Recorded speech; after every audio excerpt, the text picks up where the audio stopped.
हाँ, तो मैं आपको क्या समझा रहा था कि प्लांट किंगडम हमें देखना है। तो प्लांट किंगडम में बहुत सारे साइंटिस्ट हैं, ठीक है, बहुत सारे साइंटिस्ट हैं।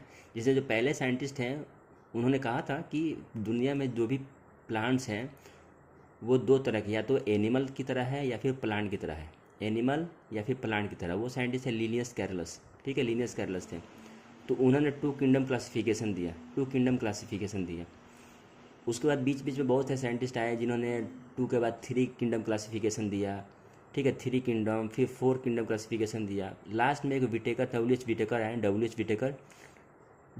एच विटेकर 1969 में उन्होंने फाइव किंगडम क्लासिफिकेशन दिया। उनका कहना था कि नहीं, धरती पे सिर्फ दो तीन चार की तरह नहीं, पूरे के पूरे पांच तरह के एनिमल, जीव जंतु हैं, एनिमल या प्लांट कहिए, पांच तरह के हैं। वो ना ही कुछ प्लांट है जो पूरे प्लांट की तरह है, कुछ एनिमल है जो प्रॉपर एनिमल की तरह है, कुछ कुछ ऐसे जीव है कि वो ना तो प्रॉपर प्लांट है ना प्रॉपर एनिमल हैं, वो किसी बीच के हैं। और कुछ तो वो समझ भी नहीं आता है क्योंकि वो इन्वायरमेंट पे डिपेंड करते हैं, वो अपने आप के बिहेवियर को चेंज करते रहते हैं। तो एक्चुअली में क्या है कि जो बायो बायो हम पढ़ते हैं, बायोलॉजी जो हम पढ़ते हैं, वो एक टाइमलाइन है इवोल्यूशन का, टाइमलाइन है किसका, इवोल्यूशन का। जब से धरती बनी और अब जिस धरती पे हम लोग जी रहे हैं वो एक इवोल्यूशन का टाइमलाइन है। तो उस पर जो जीव पहले आए और जो अब रह रहे हैं, यहाँ से जर्नी को हम बायोलॉजी कहते हैं और बायोलॉजी को इवोल्यूशन के कहते हैं। तो उनके हिसाब से अब तक जो धरती पर जो भी जीव जंतु बने हैं वो पांच तरह के बने हैं, पांच तरह के बने हैं। हम जो पढ़ने वाले हैं वो इसमें आते हैं, ये प्लांटी, प्लांटी, प्लांटी ये एक ग्रीक वर्ड है, लैटिन ग्रीक वर्ड है, जिसमें इसका मतलब है पेड़ पौधे, प्लांटी शब्द से। तो प्लांटी जो भी है, इस प्लांटी में जितने भी प्लांट किंगडम आते हैं, प्लांट किंगडम आते हैं, वो भी कौन से प्लांट आते हैं, lower to higher, lower to higher. मैं फिर से बता रहा हूँ, अब नोट्स पे ध्यान दीजिएगा कि हमें पांचों में से प्लांटी को पढ़ना है। हम क्या पढ़ने वाले हैं, प्लांट एनाटॉमी। तो प्लांट एनाटॉमी किसका पढ़ना है, इसमें भी कुछ है एनिमल है जो प्लांट की तरह है, मोनेरा में भी कुछ छोटे छोटे हैं जो प्लांट की तरह हैं, प्रोटिस्टा में भी कुछ ऐसे एनिमल है जो प्लांट की तरह हैं, फंजाई में भी कुछ ऐसे जीव जंतु जो प्लांट की तरह हैं। अब प्लांट तो खैर प्रॉपर प्लांट है ही, तो हमें पढ़ना है हायर प्लांट। ये हायर प्लांट कहाँ है, प्लांटी में हायर प्लांट कहते हैं। तो प्लांटी जो है वो और भी तरह के, जैसे कि सबसे छोटे प्लांट को कहते हैं एलगी। एलगी भी एक प्लांट है जो कि एक लोअर प्लांट है, एक लोअर लोअर किंगडम में सबसे नीचे दर पे, जो प्लांट की खूबियाँ रखती हैं। प्लांट जैसे सेल है, प्लांट जैसे सेल वॉल है, प्लांट जैसा बिहेवियर उनका, क्लोरोफिल, वो भी आउटोट्रोफिक होते हैं, ठीक है, वो भी ग्रीन होते हैं। प्लांट वाली सारी गुण है उनके अंदर, लेकिन वो बड़े पेड़ पौधे नहीं हैं। उसके बाद आते हैं ब्रायोफाइट्स, ब्रायोफाइट्स, ब्रायोफाइट भी एक प्लांट है, लेकिन इवोल्यूशन के हिसाब से देखें तो प्लांट से कुछ ज़्यादा करेक्टर है इसमें, ज़्यादा गुण है इसमें, खुद को सरवाइव करने का, बचाने का, क्योंकि एल्गी से थोड़ा सा ये एडवांस है प्लांट। इनसे भी एडवांस एक आए तो वह टेरिडोफाइट्स, टेरिडोफाइट्स, ठीक है, टेरिडोफाइट्स आए जो इनसे भी थोड़ा सा एडवांस है, ये थोड़े और एडवांस निकले पेड़। देखिए टाइमलाइन देखिए इवोल्यूशन में, पहले एलगी आए, एलगी जिस माहौल में रहते थे उनमें इवोल्यूशन हुआ। आप जानते हैं कि इन्वायरमेंट बदलते रहता है, पृथ्वी के जो जलवायु है वो सब बदलते रहता है। तो उनके बाद ब्रायोफाइट्स आ गए, ब्रायोफाइट्स ने जीना सीख लिया। ब्रायोफाइट्स के बाद टेरिडोफाइट्स आ गए, टेरिडोफाइट्स के बाद आ गए जिम्नोस्पर्म, जिम्नोस्पर्म आ गए। ये और एडवांस निकले, ये और एडवांस निकले इन तीनों से। फिर अब जिस धरती पर हम रह रहे हैं उसमें अब तक इवोल्यूशन में आए हैं वो है एंजियोस्पर्म, एंजियोस्पर्म आए हैं, ठीक है, एंजियोस्पर्म। ये मोर और मोर एडवांस है, मोर और मोर एडवांस। इनसे ज़्यादा एडवांस अभी कोई इवोल्यूशन में हमने नोटिस नहीं किया। अब देखिए ये पांचों प्लांट हमारे लिविंग लाइफ में, लिविंग वर्ल्ड में मौजूद हैं। एल्गी जो प्रिमिटिव कैरेक्टर के हैं, छोटे प्लांट हैं, उनमें ज़्यादा है खूबी नहीं है। उससे ज़्यादा एडवांस में है ब्रायोफाइट, उससे ज़्यादा एडवांस में है ट्रेडोफाइट्स, उसके बाद जिम्नोस्पर्म, फिर एंजियोस्पर्म। ये एंजियोस्पर्म ही वो चैप्टर जो हम आज पढ़ने वाले हैं, इसी प्लांट का हम एनाटॉमी पढ़ने वाले हैं, एंजियोस्पर्म प्लांट का एनाटॉमी। हम किसी भी हायर प्लांट में नहीं, हम सिर्फ एंजियोस्पर्म का एनाटॉमी पढ़ने वाले हैं। ये किताबें आपको एनसीईआरटी के पहले इंट्रोडक्शन में दिखी हुई है कि जो भी हम एनाटॉमी पढ़ने वाले हैं वो हायर प्लांट की पढ़ने वाले हैं, प्लांट एनाटॉमी जो पढ़ने वाले हैं वो भी किसका पढ़ने वाले हैं, तो हायर प्लांट की पढ़ने वाले हैं। हायर प्लांट, हायर प्लांट के जो कुछ गुण हैं वो क्या है, अगर हायर प्लांट के जो कैरेक्टरिस्टिक्स है, उनका जो कैरेक्टरिस्टिक्स है हायर प्लांट में क्या है कैरेक्टर, तो आप कहेंगे कि सर धरती से शुरू करें तो उसके अंदर रूट है, प्रॉपर रूट है, उसके बाद स्टेम है, उसके बाद लीफ है, उसके बाद फ्लावर है, उसके बाद सीड है, उनके बाद फ्रूट है। ठीक है, उनके बाद फ्रूट है। ये सारे के सारे एडवांस फीचर है जो इन सब में नहीं है। इन सब में पांचों गुण नहीं है, कुछ कुछ है लेकिन पांचों कैरेक्टर्स इसमें नहीं है, सिर्फ और सिर्फ एंजियोस्पर्म में है। ठीक है, एंजियोस्पर्म में। तो एनाटॉमी हमें पढ़ना है रूट का, स्टेम का, लीफ का। हमें फ्रूट का एनाटॉमी नहीं पढ़ना है, हमें सीड का एनाटॉमी नहीं पढ़ना है, हमें फ्लावर का एनाटॉमी नहीं पढ़ना है। ठीक है, हम मॉर्फोलॉजी चैप्टर जब पढ़ेंगे तो उसमें आपको ये तीनों दिखेंगे। मॉर्फोलॉजी चैप्टर में पढ़ेंगे, हमें इन्हीं तीनों का एनाटॉमी पढ़ना है। अब शुरू करते हैं कि ये एनाटॉमी क्या है। कब से सर आप एनाटॉमी बके जा रहे हैं, ये एनाटॉमी का मतलब तो बताइए। देखिए, टमी का मतलब होता है काटना, टू कट, या तो स्लाइस कह लीजिए, स्लाइस में काटना, पीस में काटना। इस टॉमी का मतलब है टॉमी, जैसे कि आपने सीटी का नाम सुना है, तो किसके मदद से काटना है, तो कंप्यूटर की मदद से टॉमी करना है। तो इसी का नाम है सीटी, कंप्यूटेड टोमोग्राफी। तो टॉमी है आपका, जो कुत्ता है उसका नाम टॉमी क्यों है, कि वो काट लेता है। आपका जो डॉग है उसका नाम कुत्ता है, उसका नाम टॉमी रखते हैं आप लोग, तो टॉमी का मतलब ही होता है काटना। कुत्ता जो काट लेता है टॉमी कहते हैं, एनाटॉमी। और एना का इसमें दो शब्द हैं, एना टॉमी। एना का मतलब होता है बॉडी और टॉमी का मतलब होता है कटना। बॉडी को हमें पीस टुकड़े में काटना है और उनका स्ट्रक्चर देखना है, इनका हमें स्ट्रक्चर देखना है। ठीक है, उनका हमें स्ट्रक्चर देखना है। ये हमारा पहला नोट्स है। अब हमें देखा दूसरा में, तो एनाटॉमी का अगर हम पूरा डिफिनेशन अगर हम लिखने की कोशिश करें कि एनाटॉमी का जो है वो डिफिनेशन क्या हो गया, टू स्टडी इंटरनल स्ट्रक्चर, इसको एनाटॉमी कहते हैं। किसका एनाटॉमी, तो प्लांट का, वो भी प्लांट में किसका, हायर प्लांट का। ठीक है, हायर प्लांट का। अब हायर जो प्लांट है वो हायर प्लांट है, क्या है, एक ऑर्गेनिज्म है हमारी तरह। जैसे ह्यूमन भी एक ऑर्गेनिज्म है, और ह्यूमंस भी हैं, वो एक ऑर्गेनिज्म है। और ऑर्गेनिज्म किससे बने होते हैं, तो ऑर्गन सिस्टम से बने हैं। ऑर्गन सिस्टम किससे बने हैं, तो ऑर्गन से बने हैं। ऑर्गन किससे बने हैं, तो टिश्यू से बने हैं। और टिश्यू किससे बना है, तो सेल से बना है। अब इस चैप्टर में देख लीजिए, यहाँ से मिलाइए, मैं जो आपको बताने की कोशिश कर रहा था। एल्गी जो है एक सिंगल सेल है, सिंगल सेल से लेकर हायर सेल तक भी है। इन्होंने खुद को बना के एक टिश्यू सिस्टम बनाया है। ये टिश्यू वाले सिस्टम ब्रायोफाइट्स मिलेंगे आपको, जो टिश्यू लेवल पर है। उसके बाद ऑर्गन तक है टेरिडोफाइट्स। उसके बाद ऑर्गन सिस्टम आएंगे जिम्नोस्पर्म और एंजियोस्पर्म। सारे सिस्टम मिल के एक कंप्लीट ऑर्गेनिज्म बनाते हैं। ठीक है,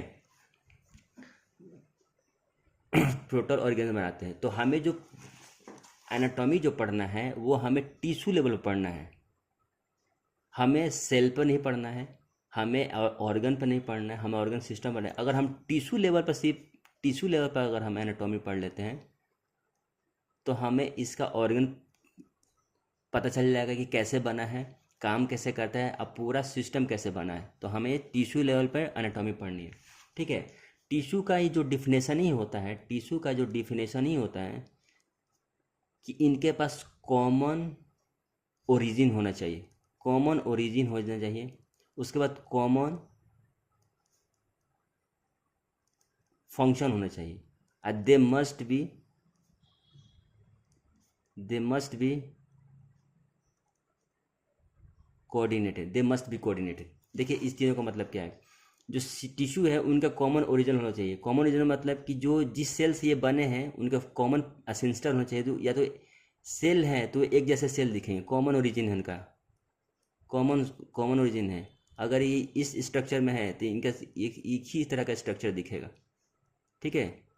कॉमन ओरिजिन है तो इनका एक ही तरह का स्ट्रक्चर दिखेगा, ठीक है। ओवल शेप में है तो इनका ओवल शेप में दिखेगा, कॉमन ओरिजिन है। ये जहाँ पाए जाते हैं वो एक तरह का काम करेंगे, कॉमन ओरिजिन हो गया, कॉमन फंक्शन होगा, इनमें कोऑर्डिनेशन होता है। कोऑर्डिनेशन मतलब है कि इसके पास अगर कोई स्टिमुलस, कोई हलचल होती है तो बाकी सेल के पास पता चल जाती है कि कोई चीज़, कोई स्टिमुलस, कोई एक्सटर्नल फोर्स या कुछ भी प्लांट में कोई हलचल पैदा हुई है। तो उन एक कोऑर्डिनेशन में, एक न्यूरल कोऑर्डिनेशन जैसे एनिमल्स में होता है। प्लांट में क्या है कि वो जो एनिमल में कोऑर्डिनेशन है वैसा कोऑर्डिनेशन हमें प्लांट में देखने को नहीं मिलता है।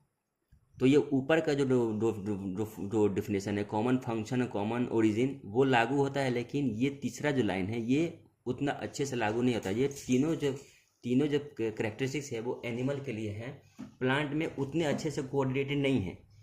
फॉर एग्जांपल जैसे मान लें कि ये प्लांट है, ये रूट है, ये स्टेम है, ये लीफ है।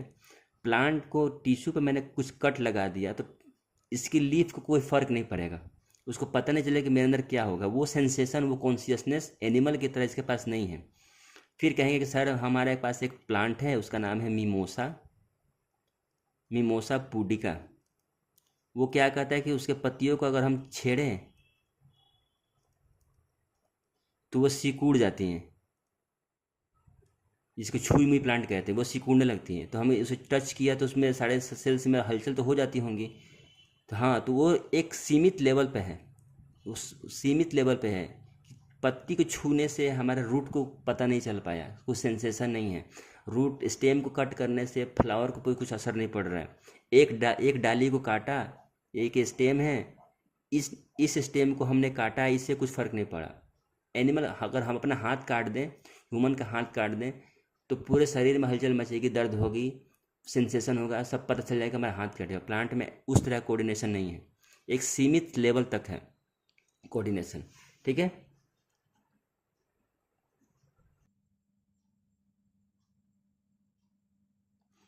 तो चलिए हम इतना तो समझ गए कि इस टॉपिक में, in this topic, we will discuss only about tissue, okay.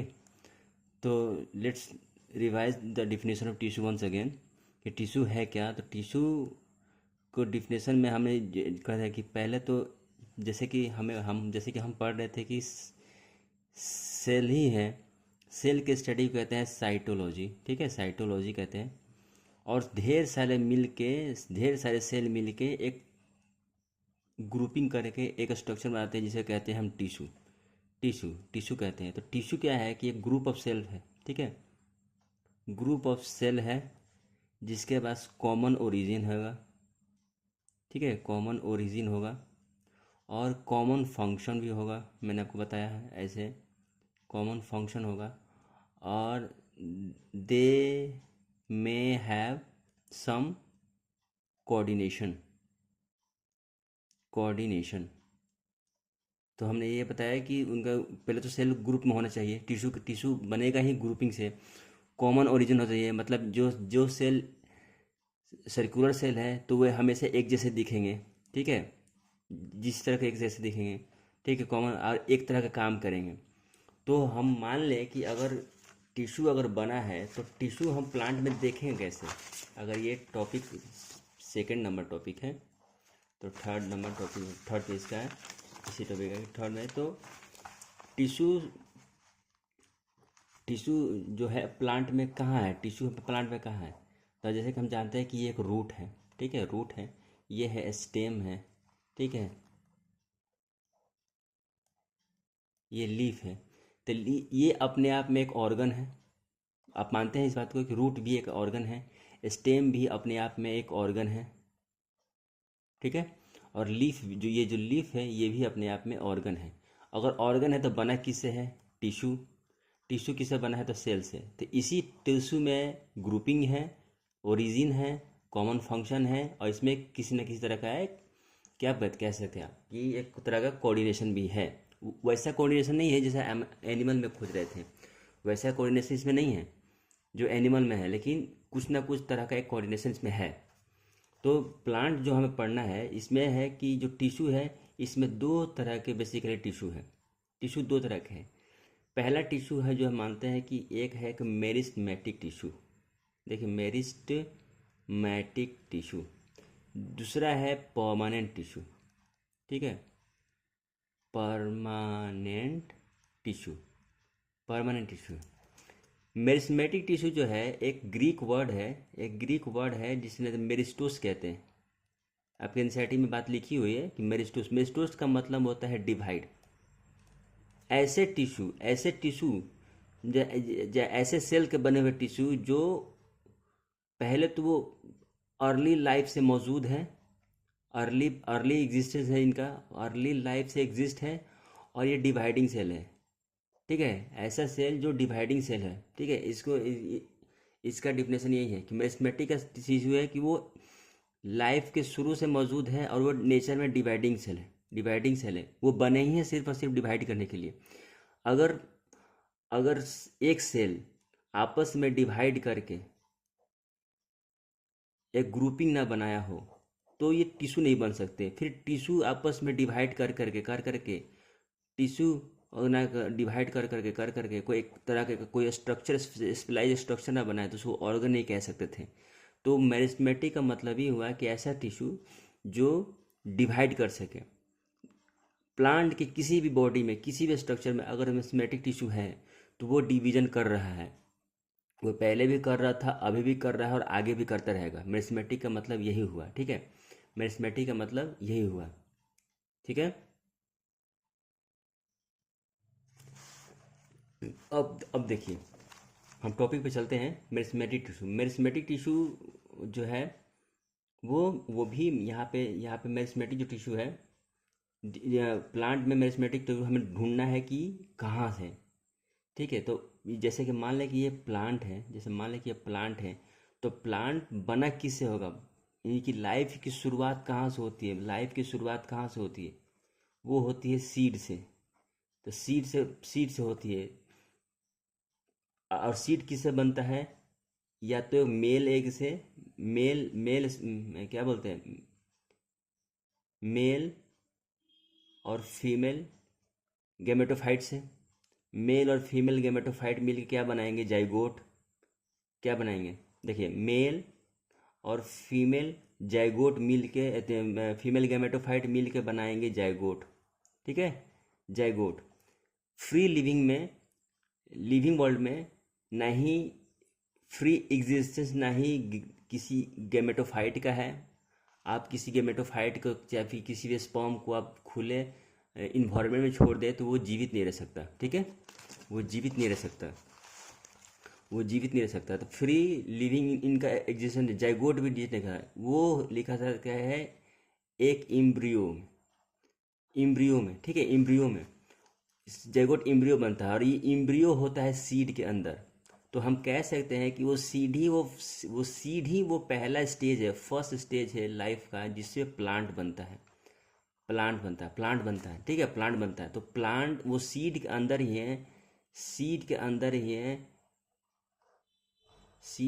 ही है, जिसमें मेरिस्टेमेटिक टिश्यू शुरू से मौजूद है। अर्ली लाइफ से बधे यहाँ यहीं से लाई है कि प्लांट का अर्ली लाइफ स्टेज क्या है? तो कहिएगा सीड। आप उसे गैमेटोफाइट या कोई आर्किगोनिया मत कहिएगा। ठीक, उनका पहला स्पर्म जिसे कंपेयर करेगा स्पर्म से, तो उनका वाला एग और स्पर्म मत कहिएगा। वो फ्री लिविंग एग्जिस्टेंस नहीं है।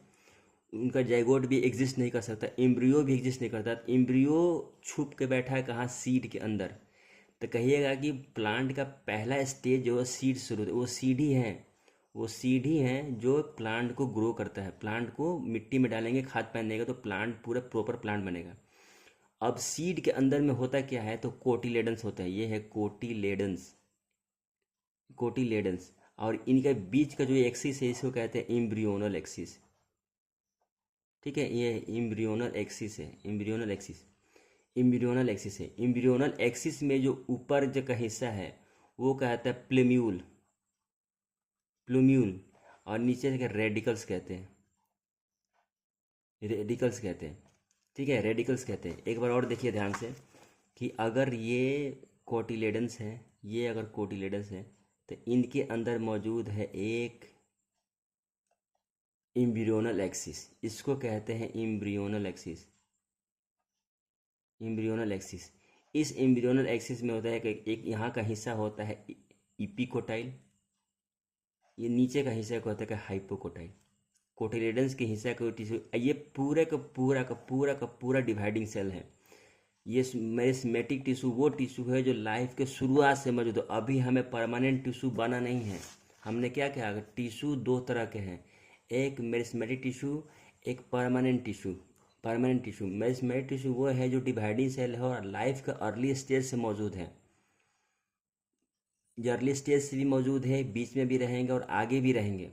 परमानेंट टिश्यू वो है जो पहले मेरिस्मेटिक थे लेकिन खास स्पेशलाइजेशन की वजह से कुछ काम इन्हें मिल गए जाकि वो बने रह गए। एग्जाम्पल समझिए कि जैसे मान लें कि कोई स्टूडेंट है, तो वो स्टूडेंट के पास बहुत सारे स्कोप हैं, वो आगे चल के डॉक्टर बन सकता है, इंजीनियर बन सकता है, कारीगर बन सकता है, साइंटिस्ट बन सकता है। तो जो भी जिस प्रोफेशन में हो जाएगा उसकी लाइफ कहते हैं कि ये परमानेंट हो गई है। अब इसमें अब ज़्यादा बदलाव, एक स्पेशलाइजेशन मिल चुकी है उसे, तो वो फंक्शनली स्पेशलाइज हो गया है। ठीक है, वो कुछ काम कर रहा है, उसके पास अब इससे ज़्यादा ग्रो करने की, डिवाइड करने की जरूरत नहीं है, तो फंक्शनली स्प्लाइज हो गया। इसमें अब डिवाइडिंग की जो कैपेसिटी है, डिवाइड करने की कैपेसिटी वो खत्म हो चुकी है। परमानेंट टिश्यू डिवाइड करने की कैपेसिटी वो खत्म हो चुकी है। लेकिन मेरिस्मेटिक टिश्यू में कि वो हमेशा लगातार डिवाइड कर रहा है, डिवाइड करते करते कोई ना कोई ऑर्गन, कोई ना कोई फंक्शन, कोई ना कोई टिश्यू वो बना रहा है।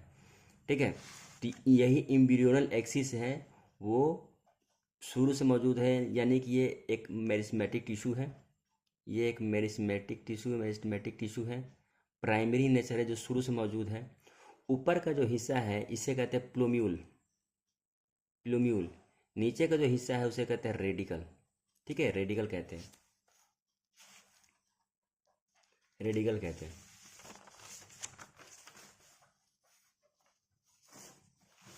रेडिकल कहते हैं।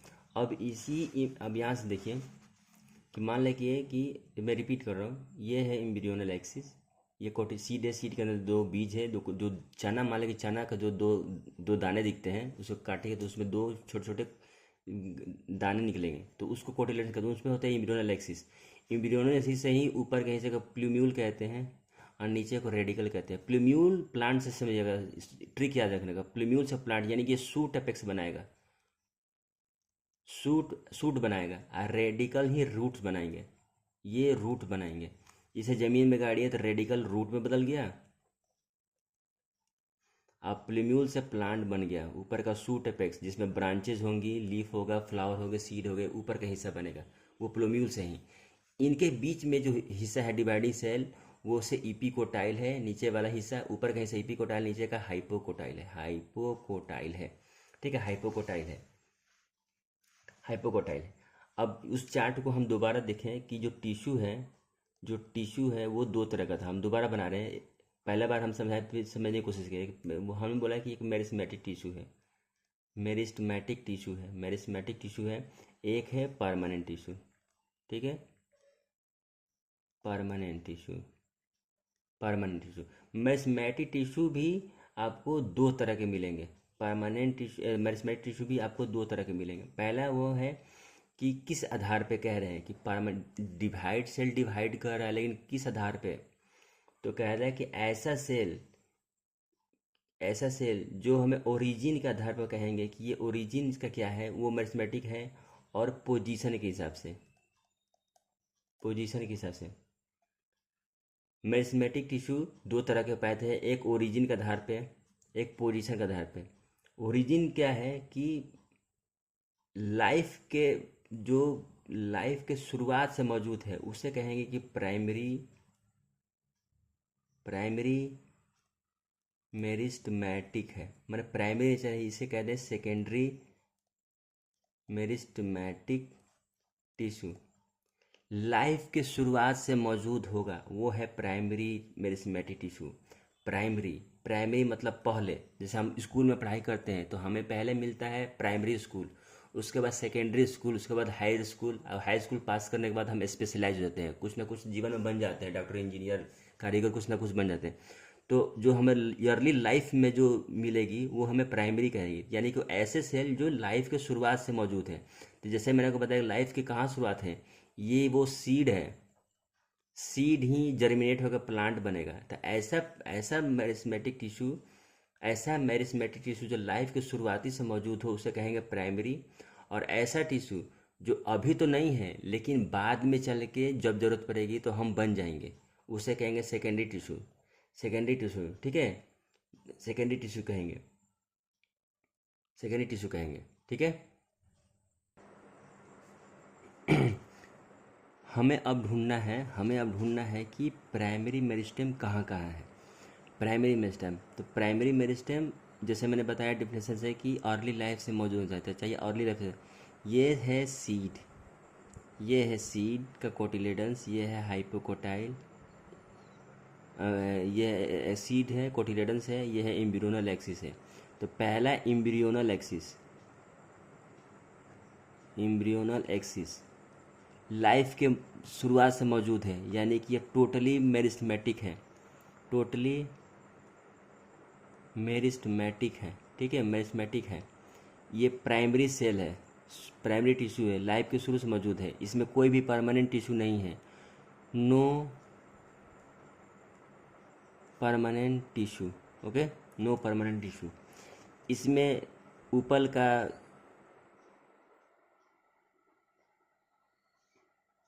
प्लूम्यूल, नीचे का रेडिकल, बीच में जो है उसका हाइपोकोटाइल, हाइपोकोटाइल यहाँ मौजूद है, यहाँ मौजूद है इपिकोटाइल। ये सब के सब प्राइमरी नेचर है, प्राइमरी नेचर है, शुरू से मौजूद है, प्राइमरी मौजूद है। अच्छा, मैं किस आधार बता रहा हूँ, ओरिजिन के आधार पे, जन्म से मौजूद है, सब के सब प्राइमरी है, सब के सब प्राइमरी है। पोजीशन के आधार पे कहाँ कहाँ है, पोजीशन के आधार पे कहाँ कहाँ है, पोजीशन के आधार पे कहाँ कहाँ है। तो ये प्लांट है, ये है रूट, ये है शूट। प्लांट के बीच में जो किनारे पे मौजूद है, ठीक है, यहाँ पे root apex, root apex position के आधार पे, रूट एपेक्स जो प्राइमरी नेचर है, नेचर प्राइमरी है, लेकिन पोजीशन के आधार पे ये, पोजीशन के आधार पे ये टॉप पे है, टॉप पे आधार पे नेचर प्राइमरी है लेकिन टॉप पे है। इसी पर सेकेंडरी यहाँ पे देखें, शूट एपेक्स में देखिए, प्राइमरी नेचर है लेकिन टॉप पे है। तो जो टॉप है उसको कहते हैं apical meristem, apical meristem, apex पे है, ऊपर के मेरिस्टेम, ठीक है। तो शुरुआत में आपको भले कन्फ्यूज़न लग रहा हो, डर लग, मैं घबराई मत, मैं फिर समझाने की कोशिश करता हूँ। हमें ढूंढना है मेरिस्मेटिक टिश्यू, ठीक है, मेरिस्मेटिक टिश्यू हमें ढूंढना है। मेरिस्मेटिक दो तरह के होते हैं, एक ओरिजिन के आधार पे देते हैं, एक पोजीशन के आधार पे होते हैं। जो ओरिजिन वाला है वो पोजीशन में भी एक जैसा हो सकता है, जो पोजीशन वाला है वो ओरिजिन भी एक जैसा होता है। एग्जाम्पल, ओरिजिन वाला दो तरह का है, प्राइमरी मेरिस्टेम और सेकेंडरी स्टेम। प्राइमरी उसको कहते हैं जो जन्म से ही, शुरू से ही मौजूद है, शुरू से मौजूद है, और उसका नेचर जो है वो डिवाइडिंग है, वो अभी परमानेंट बना नहीं है। हम शुरू से ही हैं, हम सेल डिवाइड करेंगे, सेल डिवाइड करके कुछ ना कुछ बनाते रहेंगे, तब तक बनाएंगे जब तक कुछ हमें वो बनाना ले जिसके बाद से हमें प्लांट के लिए स्पेशलाइज हो जाए, ठीक है, शुरू से मौजूद है। सेकेंडरी मेरिस्टेम वो है जो अभी तो डिवाइडिंग नहीं है लेकिन बाद में हम डिवाइडिंग बन जाएंगे, ठीक है। और ये पोजीशन है कि प्राइमरी है लेकिन कहाँ प्राइमरी है, तो हमने कहा कि रूट वाले पे, रूट के टॉप पे है, रूट एपेक्स पे है, और एक शूट एपेक्स पे है, ठीक है, शूट एपेक्स पे है, ये एपिकल मेरिस्टेम है। एक दूसरा आता है लेटरल मेरिस्टेम। ये लेटरल मेरिस्टेम कहाँ है, तो जैसे कि मान लें कि लेटरल मेरिस्टेम एक है inter calorie meristem, inter calorie meristem. देखिए इंटर कैलरी मेरिस्टेम कैसे समझेंगे, जैसे मान लें कि ये प्लांट है, यहाँ पे यहाँ पे यहाँ पे यहाँ पे ये है रूट एपेक्स, ये एपिकल मेरिस्टेम है, ये भी एपिकल मेरिस्टेम है, लेकिन ये बड़ा हो गया, ये बड़ा हो गया, फिर ये यहाँ से ये बड़ा होते चला गया, लेंथ बढ़ रहा है। तो दो परमानेंट ये यहाँ पे तो जो आगे बढ़ता जा रहा है, आगे बढ़ता जा रहा है, पीछे परमानेंट टिश्यू छोड़ता जा रहा है, ये भी आगे बढ़ता जा रहा है, पीछे परमानेंट टिश्यू छोड़ता जाता है। दो परमानेंट के बीच में ये है,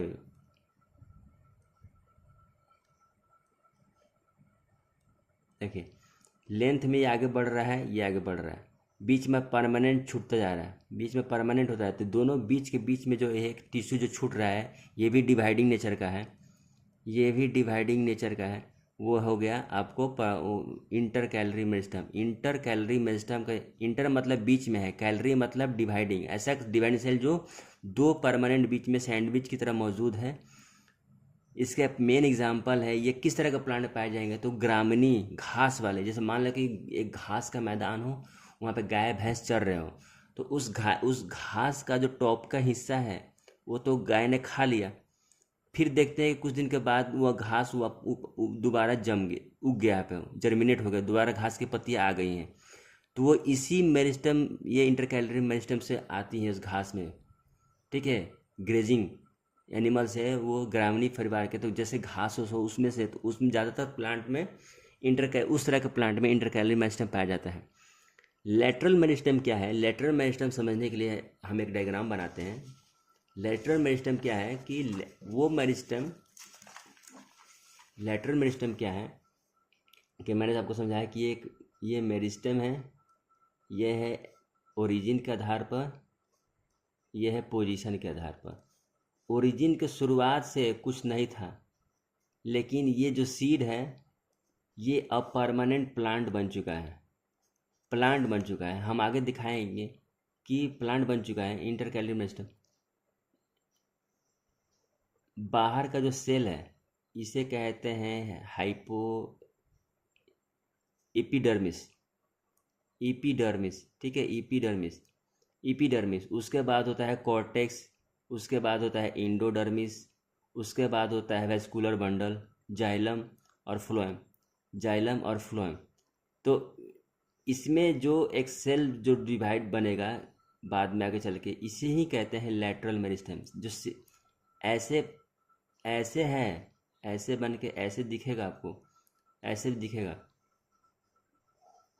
लेकिन लेटरल मतलब एक सिलेंडर की तरह है, काट काट के हमें गोली दिखेगा, लेकिन किनारे किनारे है, इसी कहते हैं लेटरल मेरिस्टेम। तो लेटरल मेरिस्टेम ज़्यादातर सेकेंडरी इन नेचर हुआ, बाद में बना है।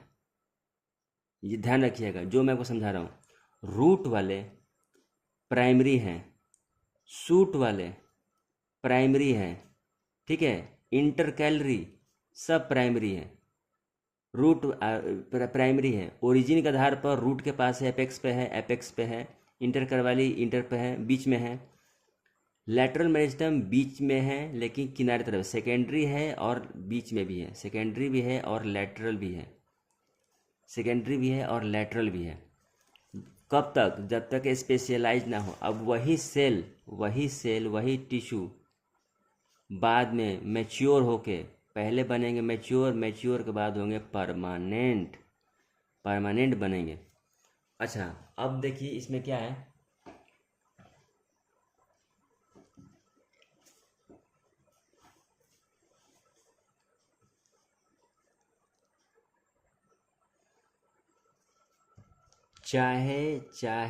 चाहे टिश्यू एपिकल हो, मतलब रूट एपिकल हो या शूट एपिकल हो, वो डिवाइड करते जाएंगे और ज़्यादातर जनरली लेंथ में ग्रो करेंगे, प्लांट की लेंथ में।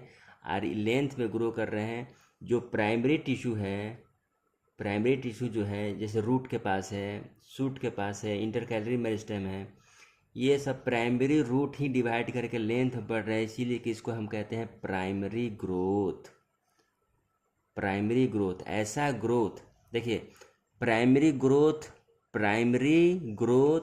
लेंथ में भले बढ़ रहा हो लेकिन एग्जैक्ट डिफिनेशन ये नहीं हुआ। कभी मत कहे कि प्राइमरी ग्रोथ हमेशा लेंथ में बढ़ती है। हाँ, लेंथ बढ़ा रही है लेकिन एग्जैक्ट डिफिनेशन का नहीं हुआ प्राइमरी ग्रोथ। तो प्राइमरी वो ऐसा टिश्यू जो प्राइमरी सेल से हो रहा है उसे प्राइमरी ग्रोथ कहेंगे। और ऐसा ग्रोथ जो सेकेंडरी टिश्यू से, सेकेंडरी टिश्यू में कौन क्या लाते थे, ये लेटरल मेरिस्टेम जिससे डिवाइड होके गर्थ में बनेगा, चौड़ाई में बनेगी, चौड़ाई में, इसे कहते हैं सेकेंडरी ग्रोथ। तो सेकेंडरी ग्रोथ ऐसा ग्रोथ मतलब सेकेंडरी टिश्यू वो टिश्यू है जो बाद में बने थे। तो बाद में कहाँ बने थे, तो जैसे ये डायग्राम, इस डायग्राम में देखिए कि पहले जो सेल है उसे कहते हैं एपिडर्मिस। ये हम बाद में देखेंगे आगे के चैप्टर में, आगे के टॉपिक में, इसी चैप्टर के आगे के टॉपिक में मिलेगी ये सब टर्म। एपिडर्मिस बाहरी, एपी का मतलब बाहरी। उसके बाद होंगे कॉर्टेक्स। उसके बाद एक लाइन होगा इंडोडर्मिस। उसके बाद होगा वेस्कुलर सिस्टम। वेस्कुलर में ही एक सेल बाद में चल के बनेगा, इसको कहते हैं वेस्कुलर कैम्बियम। शुरुआत में नहीं था लेकिन बाद में बना है, लेकिन ये डिवाइडिंग नेचर का है। और एक बनेगा कॉर्टेक्स के बाद, तो कोर कैम्बियम। देखो दो बन रहे हैं बाद में चल के, एक वेस्कुलर कैम्बियम, एक है कोर कैम्बियम। ये दोनों सेकेंडरी मेरिस्टेमेटिक है और लैटरल में मौजूद है, बाद में बने हैं। तो ओरिजिन के हिसाब से हम क्या कहेंगे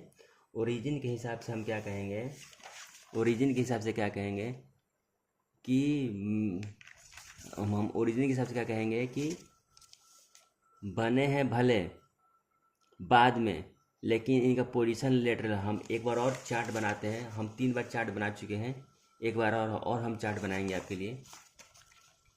हम एक बार और चार्ट बनाएंगे। देखिए इस बार फाइनल समझने की कोशिश करिए। देखिए बहुत आसान है, बस आप ध्यान लगाइए कि जो टिश्यू था वो 2 तरह का था। एक मेरिस्टेमेटिक, जिसको डिवाइड करना है, इसे काम ही डिवाइड करना है, मेरिस्टेमेटिक। एक है परमानेंट, जो अब डिवाइड नहीं करेगा, ये एक स्पेशलाइज सेल बन चुका है, एक ऑर्गन बन चुका है जिसे कुछ खास तरह के काम करने हैं, वो परमानेंट टिश्यू है। जो हमेशा डिवाइड करते रहना है वो मेरिस्टेमेटिक टिश्यू 2 तरह के हैं, एक ओरिजिन के आधार पर और एक पोजीशन के आधार पर। ठीक है, ओरिजिन वाले क्या थे, एक थे प्राइमरी, एक थे सेकेंडरी। ओरिजिन जो जन्म के शुरू से मौजूद हैं वो हैं प्राइमरी, और जो बाद बने हैं सेकेंडरी। जो जन्म के शुरुआत से मौजूद है वो कौन कौन थे, तो वो थे आपको एपिकल, ये थे रूट एपेक्स वाले, शूट एपेक्स वाले, प्लूम्यूल, रेडिकल, एपिकोटाइल, हाइपोकोटाइल। ये सब शुरू से मौजूद है। एम्ब्रियोनल एक्सिस में जितने भी टिश्यू हैं वो सब के सब प्राइमरी हैं, जन्म से शुरू से मौजूद है, प्राइमरी है। और सेकेंडरी वो है जो प्लांट बन चुका है, प्लांट बनने के बाद में एक वेस्कुलर के पास एक मेरिस्टेमेटिक, एक सिलिंड्रिकल स्ट्रक्चर बनता है और एक कोर के पास सिलिंड्रिकल स्ट्रक्चर बनता है, लेकिन वो बॉडी के लेटरल मौजूद है। तो पोजीशन के आधार पर लेटरल मेरिस्टेम, इंटरकैलरी मेरिस्टेम और एपिकल मेरिस्टेम। एपिकल वाले भी प्राइमरी है, इंटर वाले प्राइमरी है, लेटरल वाले सेकेंडरी है। सेकेंडरी के 2 एग्जाम्पल मिले थे हमें, एक वेस्कुलर कैम्बियम, एक है कॉर्क कैम्बियम। कैम्बियम का मतलब ही होता है डिवाइडिंग, वेस्कुलर कैम्बियम। ठीक है, अब यही सब सारे सेल अब मैच्योर होकर एक स्पेशलाइज स्ट्रक्चर बनेंगे जो परमानेंट टिश्यू कहलाएंगे। ठीक है, ये इतनी कहानी थी अब तक के मैथमेटिक में। अब हम चलते हैं एनसीईआरटी किताब में। हम एनसीईआरटी में जो भी लाइन बाय लाइन है हम उसे पढ़ेंगे और दोबारा देखेंगे, हम आपको दोबारा समझाएंगे। पहला टॉपिक देखिए, पहला लाइन देखिए जो किताब में क्या लिखी हुई है। देखिए पहला किताब आपको पढ़ना है, टॉपिक पढ़ना है। यू कैन वेरी इजली सी, आप बहुत आसानी से देख सकते हैं स्ट्रक्चर सिमिलैरिटी, स्ट्रक्चर से उसमें सिमिलैरिटी और उसमें अंतर, variation in the external morphology of the larger living organism. मैं पहले बताया था कि इस टॉपिक में हमें बड़े प्लांट या बड़े एनिमल्स के बारे में बात करना है, ठीक है। बाहरी से देखने में उनके अंतर और सिमिलैरिटी हम देख सकते हैं, बोथ प्लांट्स एंड एनिमल में। उसी प्रकार similarly if we were to study the internal structure, अगर हम इंटरनल स्ट्रक्चर पढ़ने की कोशिश करें तो one also find several similarity, और उनका एनाटॉमिकल हिसाब से अगर हम पढ़ने से उसमें भी बहुत सारी सिमिलैरिटी और डिफरेंस पता करने हम देखने को मिलेंगी। मैंने जैसे कह रहा है ये कि जब हम higher higher higher higher creature में, हायर लिविंग में, चाहे वो प्लांट हो चाहे वो एनिमल हो, बाहरी से मॉर्फोलॉजिकली मतलब बाहर से देखेंगे तो कुछ सिमिलैरिटी हमें मिलेगी, कुछ डिसिमिलैरिटी भी मिलेंगी। उसी प्रकार हमें अंदर से इंटरनली अगर देखें तो कुछ हमें सिमिलैरिटी मिलेगी, कुछ हमें डिसिमिलैरिटी भी मिलेगी। तो जो बाहरी स्ट्रक्चर्स हम देख रहे हैं उसे मॉर्फोलॉजी कहते हैं, और इंटरनली हमें एनाटॉमिकल के हिसाब से बात करने की कह रहा है कि इंटरनली मतलब एनाटॉमी से बॉडी कट करके देखेंगे तो हमें कुछ सिमिलैरिटी कुछ डिसिमिलैरिटी हमें देखने को मिलेंगी, ठीक है। This chapter introduction introduce you to the internal structure of functional organisation of higher plant. इस टॉपिक में हमें हायर प्लांट में कौन सा, जैसे प्लांट था ना, मैंने बताया ना कि प्लांट है, प्लांट के 5 प्रकार हैं, एल्गी, फंजाई,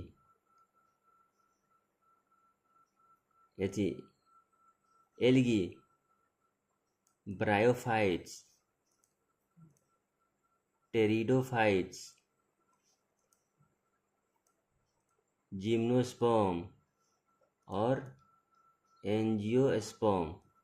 तो एंजियोस्पर्म में भी ये हायर प्लांट। अच्छा, मैं एक और चीज़ आपको बताना भूल गया कि एंजियोस्पर्म का मतलब क्या होता है। देखिए जब आप डायग्नोसिस में कहीं नाम सुने होंगे एंजियोग्राफी का। एंजियोग्राफी का मतलब ही होता है, एंजियो का मतलब ही होता है वेसल्स। अब इंसान का एंजियोग्राफी कराना था, हमारे अंदर वेसल्स क्या है, ब्लड वेसल्स है ना, हमारे अंदर ब्लड वेसल्स है। तो हम क्या कहते हैं कि सीटी स्कैन है, एमआरआई की मदद से हमें एक एंजियोग्राफी कराते हैं और हमें ब्लड में ब्लॉकेज देखते हैं कि कहाँ ब्लॉकेज है, कहाँ नस की जो नली है वो पतली हो चुकी है, क्या उसमें कुछ ऑब्स्ट्रक्शन है, कोई आके कोई फैट या फिर कोई कुछ आके अटक तो नहीं गया है जिससे हमारे हार्ट अटैक होने का खतरा रह सकता है, जब ब्लड पास नहीं होता अच्छे से, तो उसे कहते हैं एंजियोग्राफी। तो वही एंजियो ब्लड वेसल्स रखने वाले, पतली पतली नलियों रखने वाले प्लांट में आए हायर, ये कैरेक्टरिस्टिक्स है जो हायर प्लांट में आए, उस प्लांट को कहते हैं एंजियोस्पर्म। एंजियोस्पर्म का मतलब ही वो हायर प्लांट, जो भी हमारे पास बड़े प्लांट है, हायर प्लांट है, उन्हें हम एंजियोस्पर्म कहते हैं। एंजियोस्पर्म की तीन सबसे खास बातें, उनमें डबल फर्टिलाइजेशन होती है, ठीक है, डबल फर्टिलाइजेशन, और उसमें root, stem, leaf, flower, fruit और सीड, ये सब होती है उसमें। यहाँ तो ये सारे फंक्शन उसमें पाए जाते हैं। हायर प्लांट की बात हो रही है, ठीक है। Higher plant have cell as the basic unit. हर प्लांट के पास सेल तो है, लेकिन फ्री एग्जिस्टेंस तो कोई सेल नहीं। उस सेल ने क्या किया कि ग्रुपिंग की, ठीक है, और सेल ने क्या किया कि ग्रुपिंग की, और ग्रुपिंग करके उन्होंने एक टिश्यू बनाया। सेल ऑर्गेनाइज इनटू टिश्यू, सारे सेल्स मिलके एक टिश्यू बनाए, और टिश्यू मिलके उन्होंने ऑर्गन बनाया, और यही सब ऑर्गन मिलके ऑर्गन सिस्टम बनाया है जिसमें इंटरनल स्ट्रक्चर्स हम पढ़ने वाले हैं। इसी इसी मतलब जिसमें जिस प्लांट में पढ़ने वाले हैं वही प्लांट एंजियोस्पर्म कहलाते हैं। एंजियोस्पर्म वेसल्स रखने वाले। उस एंजियोस्पर्म के भी दो कैटेगरी, दो तरह का प्लांट आपको मिलेंगे। जो हायर प्लांट है उसके दो कैटेगरी होती है, एक मोनोकोट, एक होता है डाइकोट। ऐसे सीड जिसमें सिर्फ एक ही फली रहती है उसे कहते हैं मोनोकोट, जिससे आपका होता है मेज, मक्के का बीज। एक ऐसे डाइकोट जैसे पी, चने का बीज। एंजियोस्पर्म के दो कैटेगरी, दो होते हैं, मोनोकोट और डाइकोट होते हैं। इन्हीं मोनोकोट, चाहे वो मोनोकोट हो चाहे वो डाइकोट हो, इसी चैप्टर में इनका एनाटॉमी पढ़ने वाले हैं। ठीक है। उसके बाद आता है टिश्यू टॉपिक, कि मैंने टिश्यू का डिफिनेशन देखा है, जो मैं तब से आप सबको पढ़ा रहा हूँ, बस उसी को एक बार रिवाइज करना है कि मैंने अभी तक जो पढ़ाया है वो बातें यहाँ एनसीईआरटी में लिखी हुई कि नहीं लिखी हुई। देखिए वो आपको वही बातें आपको मिलेंगी, ध्यान से देखिए। A tissue is a group of cell. Tissue एक ग्रुप, सेल का ग्रुप, एक समूह है जिसका कॉमन ओरिजिन है। जैसे मैंने बताया कि कॉमन ओरिजिन होना चाहिए। यूजुअली परफॉर्मिंग ए कॉमन फंक्शन। जो सारे टिश्यू एक जैसे, एक ओरिजिन, एक ही बाप की औलाद हैं तो एक जैसा ही काम करेंगे, कॉमन फंक्शन है। A plant is made up of different kind of tissue. Her plant अलग अलग टिश्यू का बना हुआ आता है। लोकेशन जहाँ लीफ का टिश्यू अलग दिखेगा, रूट का टिश्यू अलग दिखेगा, स्टेम का टिश्यू अलग दिखेगा। ठीक है, अलग अलग tissues are classified into two main category. Plant का जो टिश्यू है वो दो मेन कैटेगरी में है, एक है मेरिस्मेटिक, एक है परमानेंट। मैंने आपको बताया कि मेरिस्मेटिक प्लांट का जो टिश्यू है वो दो कैटेगरी में बना हुआ है, एक है मेरिस्मेटिक, एक है परमानेंट। मेरिस्मेटिक वो सेल है जो हमेशा डिवाइड करने के लिए बने हैं, एक है जो डिवाइडिंग नहीं है, वो कुछ स्पेशलाइज फंक्शन कर रहे हैं। पहले मेरिस्मेटिक थे लेकिन अब मेरिस्मेटिक नहीं है, अब उन्हें कुछ खास तरह के काम दिए गए हैं। ज़िंदगी भर डिवाइड करते रहेंगे तो काम कब करेंगे? मतलब ज़िंदगी भर पढ़ाई करते रहोगे तो फिर नौकरी कब करोगे? अब ये लोग नौकरी करने लगे हैं, अब इन्हें पढ़ाई का हिस्सा नहीं है। पढ़ाई करने का हिस्सा सिर्फ मेरिस्मेटिक के पास है। ठीक है। Meristematic and permanent tissue based on whether the cell being form are capable of dividing. मतलब कौन सा सेल डिवाइड कर रहे हैं कि नहीं देगा। अगर तुम डिवाइड कर रहे हो तो तुम मेरिस्मेटिक कहलाओगे, अगर तुम डिवाइड नहीं कर रहे हो तो तुम परमानेंट कहलाओगे। ठीक है। अब आइए मेरिस्मेटिक टिश्यू।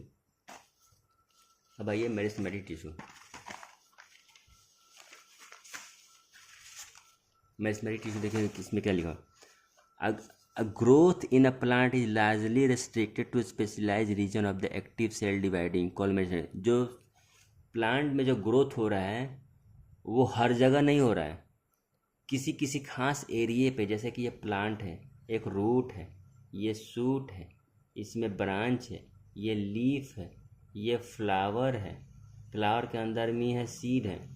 तो या तो रूट के पास डिवाइड हो रहा होगा, शूट के किसी हिस्से में डिवाइड हो रहा होगा, या एक्सिस के पास डिवाइड हो रहा होगा, तभी तो ब्रांच बनेंगे। तो हर जगह डिवाइड नहीं हो रहा है, कुछ खास हिस्सों जगह डिवाइडिंग हो रहे हैं, नए सेल बन रहे हैं। उस सेल को हम मेरिस्मेटिक कहते हैं। मेरिस्मेटिक एक ग्रीक वर्ड है जिसका नाम, इसका मतलब ये होता है डिवाइड होना, डिवाइड होते जाना। मेरिस्टोस शब्द है डिवाइड का। Plant have in different kind of meristem. Meristematic का ही मतलब मेरिस्टेम है। प्लांट के अलग अलग तरह के मेरिस्टेम है। Meristem which occurs at the tip of the root. अगर वो रूट के टिप पे मौजूद है और शूट के टिप पे मौजूद है तो वो प्राइमरी टिश्यू कहलाएंगे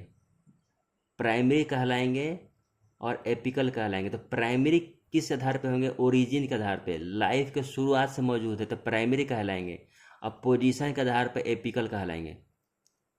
आपको जो मैंने चार्ट बनाया था वो चार्ट यहाँ पे दिखने लगा ना, चार्ट आपको दिखने लगा ना, कि जैसे कि ये मेरिस्मेटिक टिश्यू है, ये मेरिस्टेमेटिक टिश्यू है, उसका एक ओरिजिन था, ओरिजिन के आधार पर और पोजीशन के आधार पर। तो चाहे वो रूट का टिप हो चाहे वो शूट का टिप हो, ठीक है, टिप हो, वो प्राइमरी है ओरिजिन के आधार पर, और पोजीशन के आधार पर एपिकल है। मिल गया? एपिकल मेरिस्टेम क्या है? वो टिप पर है, यानी कि मैं शुरू से मौजूद हूँ, मैं डिवाइड करता जाऊँगा, पीछे परमानेंट टिश्यू छोड़ता जाऊँगा, तो मैं हमेशा मतलब ऊपर में मौजूद हूँ। मैं शुरुआत में यहाँ था, डिवाइड करते करते यहाँ आ गया, मैं हमेशा से टिप पर हूँ, अब पीछे परमानेंट टिश्यू छोड़ता गया, आगे डिवाइड करता गया आगे, तो मैं हमेशा प्राइमरी हूँ, यानी शुरू से मौजूद हूँ। ओरिजिन के हिसाब से शुरू से मौजूद, ओरिजिन के हिसाब से मैं शुरू से मौजूद, इसे प्राइमरी कहला रहा हूँ। और जगह के अनुसार से, मैंने पोजीशन के हिसाब से मैं टिप पे हूँ, तो इसलिए मैं एपिकल कहलाता हूँ। एपिकल कहलाता हूँ, एपिकल कहलाता हूँ। कुछ समझ में आई मेरी बात? ये जो रूट वाले शूट वाले हैं, ओरिजिन शुरू से मौजूद है, इसलिए प्राइमरी हैं, और पोजीशन के आधार पर एपिकल मेरिस्टेम कहलाते हैं। ठीक है,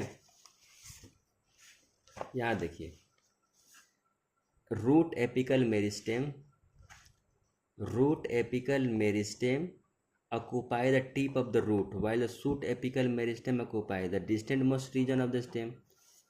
ऊपरी हिस्से में मौजूद है, ऊपरी हिस्से में, ये ऊपरी हिस्से में मौजूद है तो शूट एपिकल मेरिस्टेम, रूट के ऊपरी हिस्से में मौजूद है तो एपिकल रूट मेरिस्टेम कहलाएंगे। ठीक है, during the formation of leaves, plant का जो लीफ जो बन रहा है, leaf elongation of stem, leaf बनता गया, स्टेम इलोंगेट होते गए, कुछ सेल बीच में छूटते गए, इन्हीं को कहते हैं इंटरकैलरी मेरिस्टेम।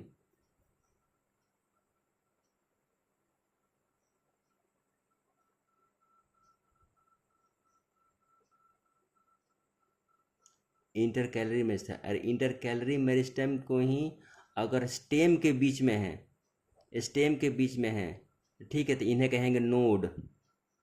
अगर लीफ के पास है, ये हमारे लीफ का पेट्यूल हो गया, यहाँ से लीफ निकल रहा है, यहाँ पे मौजूद है, इसे कहते हैं एक्जिलरी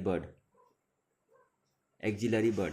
ठीक है, देखिए कंफ्यूज मत होइए, ये हो गया रूट के टिप पे मौजूद है, एक शूट के टिप पे मौजूद है। ठीक है, तो एपिकल मेरिस्टेम कहलाए।